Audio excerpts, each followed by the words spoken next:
घरगुती हिंसाचार प्रकरणामध्ये करुणा मुंडेंचे धनंजय मुंडेंवरील आरोप कोर्टाकडून मान्य. करुणा मुंडेंना दरमहा ₹1.25 लाख तर मुलगी शिवानी मुंडेला 75,000 पोटगी देण्याचे वांद्रे न्यायालयाचे आदेश. धनंजय मुंडे दोषी असल्याचं कोर्टानं म्हटलेलं नाही. कोर्टाचा आदेश फक्त अंतरिम पोटगीचा. धनंजय मुंडेंच्या वकिलांचं स्पष्टीकरण. $1.25 लाखाच्या पोटगीवर मी समाधानी नाही. मला दरमहा 15 लाखांच्या पोटगीसाठी हायकोर्टात याचिका आता करणार. करुणा मुंडेंची टीव्ही 9 मराठीला प्रतिक्रिया. तर आपल्या बाजूने निकाल दिल्याबद्दल वांद्रे कोर्ट आणि वकिलांचे मानले आभार.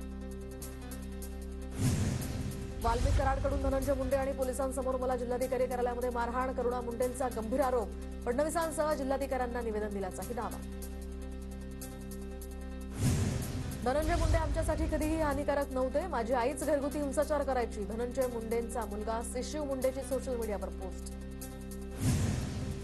सोशल मीडियावर पोस्ट टाकण्यासाठी माझ्या मुलावर दबाव टाकण्यात आला. माझ्यासोबत काही बरं वाईट झाल्यास धनंजय मुंडे आणि राजश्री मुंडे तसंच वाल्मिक कराड जबाबदार. करुणा मुंडेंचा आरोप.